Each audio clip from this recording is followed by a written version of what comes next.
भक्तों, ओम नमः शिवाय। श्री शिवाय नमस्तुभ्यम। जय श्री महाकाल। भक्तों, क्या आपके भी घर में कोई ऐसा व्यक्ति है जिसका विवाह नहीं हो रहा है? उसके विवाह के लिए आप लोग बहुत ज्यादा पंडितों के पास चले गए, बहुत ज्यादा ज्योतिषी के पास भी चले गए, लेकिन फिर भी उस व्यक्ति का विवाह नहीं हो रहा है। भक्तों, क्या आपके घर में यह भी समस्या चल रही है? लड़का या लड़की से रिलेटेड जो आपका बच्चा है उसकी एज बहुत ज्यादा हो गई है, 30 से 32 साल का हो गया है या हो गई है, और बस आपको यही डर सताया रहता है कि उसका विवाह कब होगा। तो भक्तों, चिंता मत करिए। आज की जो ये वीडियो है मात्र आपके लिए है।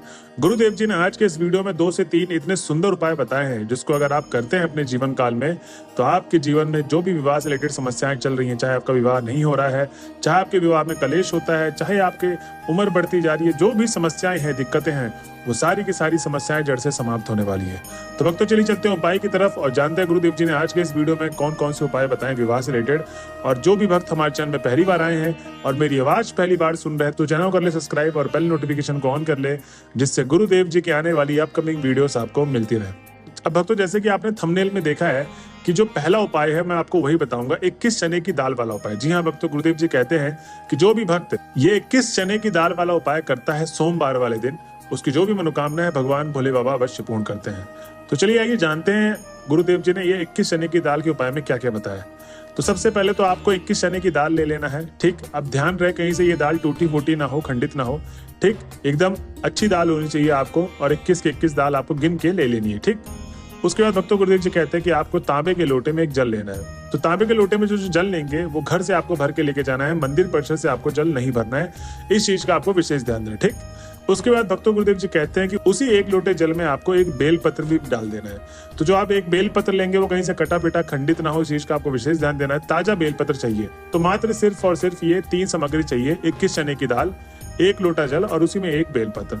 अब आपको कोई भी जो अगला सोमवार आएगा उस सोमवार वाले दिन आपको चले जाना है महादेव के मंदिर में। और जब आप महादेव के मंदिर में पहुंच जाएंगे तो सबसे पहले आपकी महादेव की आराधना करनी है 7 से 10 मिनट। उसके बाद ही आपको उपाय शुरू करना है। जी हाँ भक्तों, गुरुदेव जी कहते हैं कि 7 से 10 मिनट आराधना करना बहुत ज्यादा जरूरी है। उसके बिना आपको उपाय नहीं शुरू करना है, नहीं तो आपकी जो मनोकामना है वो पूर्ण नहीं होगी। इसके पीछे गुरुदेव जी ने क्या कारण बताया है मैं आपको एकदम उपाय के लास्ट में बताऊंगा। पहले एकदम उपाय को हम लोग अच्छी तरीके से समझ लेते हैं। अब भक्तों, गुरुदेव जी कहते हैं कि अब आप जब मंदिर में 7 से 10 मिनट आराधना कर चुके होंगे तो सबसे पहले आपको उत्तर दिशा की तरफ मुख करके शिवलिंग के सामने आपको खड़े हो जाना है। तो जो आपको चेहरा होगा वो उत्तर दिशा की तरफ होगा और शिवलिंग के सामने आप खड़े हो जाएं।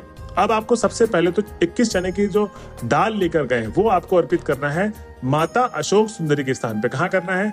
माता अशोक सुंदरी के स्थान पे आपको चुपचाप 21 चने की दाल को अर्पित कर देना है। और आपको करना यह है कि जब आप 21 चने की दाल को अर्पित करेंगे माता अशोक सुंदरी के स्थान पे, तो आपको अपने लड़के या लड़की का नाम, जिस व्यक्ति का विवाह नहीं हो रहा है, और अगर वो बच्चा या बच्चे खुद गई है इस उपाय को करने के लिए, तो आपको अपना नाम और गोत्र बोलना है। उसके बाद आपको जो भी समस्याएं हैं विवाह से रिलेटेड, सारी की सारी समस्याएं बताते हुए अपनी मनोकामना बोलनी है। जी हाँ भक्तों, जब आप मनोकामना बोल देंगे आप माता अशोक सुंदरी को, उसके बाद आपको जल अर्पित करना है। जी हाँ भक्तों, बहुत सारे उपायों में उपाय कंप्लीट करने के बाद आपको अपनी मनोकामना बोलनी पड़ती है, लेकिन सबसे पहले यहाँ पर आपको जब 21 चने की दाल अर्पित करेंगे तो आपको माता अशोक सुंदरी को अपना नाम गोत्र बोल के मनोकामना पूर्ति का उपाय बोल देना है। भक्तों, इस उपाय में ऐसा इसलिए किया जाता है क्योंकि गुरुदेव जी कहते हैं कि जो माता अशोक सुंदरी है वो महादेव की सबसे छोटी बेटी है और सबसे प्रिय है, तो महादेव सबसे ज्यादा मानते हैं उनको। तो आपको माता अशोक सुंदरी का ही इसमें उपाय करना है, जिससे जो भी आपकी मनोकामना हो माता अशोक सुंदरी महादेव से बोलकर आपकी सारी की सारी मनोकामना पूर्ण करवाए। अब भक्तों, गुरुदेव जी कहते हैं कि जो 1 लोटा जल है वो 1 लोटा जल आपको वहीं पर उत्तर दिशा की तरफ शिवलिंग की तरफ मुख करके आपको खड़े रहना है और पूरा का पूरा 1 लोटा जल समर्पित कर देना है महादेव के शिवलिंग पे। अब जो 1 लोटा जल अर्पित करने का तरीका है वो ना ज्यादा आपको तेजी से करना है ना ज्यादा धीरे करना है।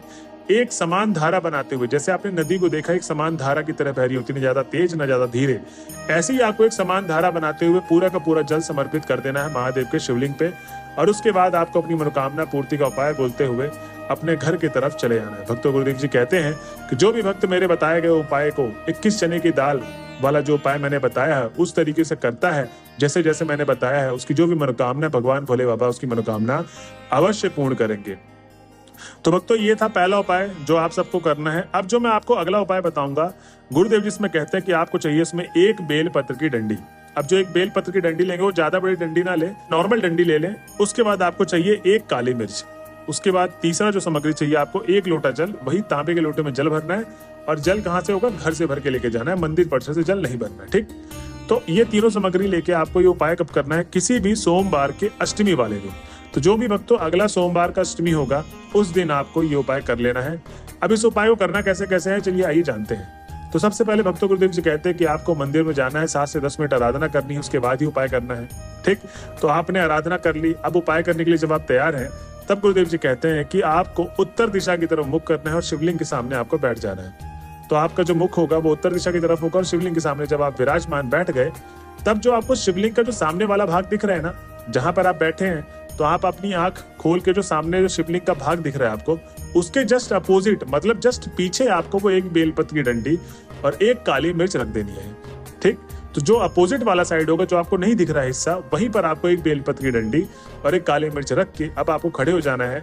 और अब आपको क्या करना है, जो 1 लोटा जल लेकर गए थे, जैसे मैंने बोला था जल अर्पित करने का तरीका कैसे होगा, एक समान धारा बनाते हुए, न ज्यादा तेज न ज्यादा धीरे, पूरा का पूरा शिवलिंग पे जल अर्पित करना है और श्री शिवाय नमस्तुभ्यम का निरंतर जाप करते रहना है। ठीक, इस तरीके से आपको पूरा का पूरा जल अर्पित कर देना है। अब आपको करना यह है कि जो भी आपके बच्चे या बच्चे का नाम है, जिनका विवाह नहीं हो रहा है, जिनकी एज बहुत ज्यादा हो गई है, जिनके लिए रिश्ते नहीं आ रहे हैं और जिनके लिए रिश्ते आते हैं तो उन बच्चों को पसंद नहीं है, या आप माँ बाप ये चाहते हैं कि मेरी बेटी या बेटे की शादी इस घर पे हो जहाँ पर वो चाहते हैं, तो बस आपको ये उपाय करना है। इसमें बस वही है कि आपको अपने बेटी बेटे का नाम और गोत्र बोल के जो भी मनोकामना है आपको महादेव से मांग लेनी है। भक्तों गुरुदेव जी कहते हैं कि जो भी भक्त इन दोनों उपायों में से जो मैंने आज के इस वीडियो में 2 उपाय बताए हैं, कोई भी उपाय कर लेता है, एक उपाय, आपके जो भी मनोकामना विवाह से रिलेटेड वो सारी की सारी मनोकामना आपकी पूर्ण होगी और आपका विवाह अगले लगन तक फिक्स होगा और विवाह हो जाएगा। तो भक्तों ये थी आज की वीडियो। अब मैं आपको लास्ट में बताना चाहूंगा, जो गुरुदेव जी ने बोला है कि जब भी आप उपाय करने जाए तो शुरू में आपको 7 से 10 मिनट आराधना क्यों करनी होती है। तो भक्तों इसके पीछे का कारण और लॉजिक ये है कि ज्यादातर भक्त किस मन से गए हैं, किस विचार से गए हैं, क्या उनके मन में विचार चल रहे हैं, किस तरीके के विचार चल रहे हैं, क्या उनका मन शांत है या अशांत है, कुछ भी नहीं पता, जाते ही उपाय को शुरू कर देते हैं। इसी कारणवश जब वो उपाय कर लेते हैं तो उनकी जो मनोकामना होती है वो पूर्ण नहीं होती, क्योंकि गुरुदेव जी के पास बहुत सारे लाखों भक्त आते हैं जो इस तरीके की शिकायत करते हैं, गुरुदेव जी हमारी मनोकामना नहीं पूर्ण होती। तब गुरुदेव जी बोलते हैं कि आपको करना क्या है। गलती आप ये करते हैं, तो आप आधा अधूरा उपाय करते हैं, तो वो गलती नहीं करनी है। आप कोई भी उपाय सुने तो उसको लिख ले और जब भी उपाय करने जाए तो उसको देख ले, जिससे आपको सारी की सारी चीजें स्मरण हो जाएगी कैसे कैसे उपाय करना है। और दूसरी सबसे इंपॉर्टेंट चीज जो मैं आपको बताना चाहता हूँ कि जब भी आप उपाय करने जाते हैं तो इससे होगा क्या कि जब आप आराधना करते हैं 7 से 10 मिनट, जो भी आपके मन में विचार चल रहे होते हैं, जैसा भी मन आपका शांत है या अशांत है, वो जब आप भगवान का नाम लेंगे, महादेव का स्मरण करेंगे, श्री शिवाय नमस्तुभ्यम का जाप करेंगे, तो उससे होता क्या है कि जो आपके मन के अंदर के विचार है वो सब के सब गायब हो जाते हैं। मन एकदम आपका शांत हो जाता है, लीन हो जाता है, चित हो जाता है। तो जो भी आप मनोकामना पूर्ति को उपाय करेंगे, ठीक, जो भी मनोकामना पूर्ति को उपाय करेंगे वो सच्चे दिल से भगवान भोले बाबा तक पहुंचेगी और आपकी मनोकामना भगवान भोले बाबा अवश्य पूर्ण करेंगे। ये था कारण जिसलिए गुरुदेव जी ने बोला था कि आपको 7 से 10 मिनट आराधना करना है। ठीक, तो ठीक है भक्तों, ये थी आज की वीडियो। अगर आप वीडियो के लास्ट तक आ गए तो श्री शिवाय नमस्तुभ्यम लिखना ना भूले। मिलते हैं अगले वीडियो में, जब तक के लिए बने रहे हमारे चैनल में। हर हर महादेव।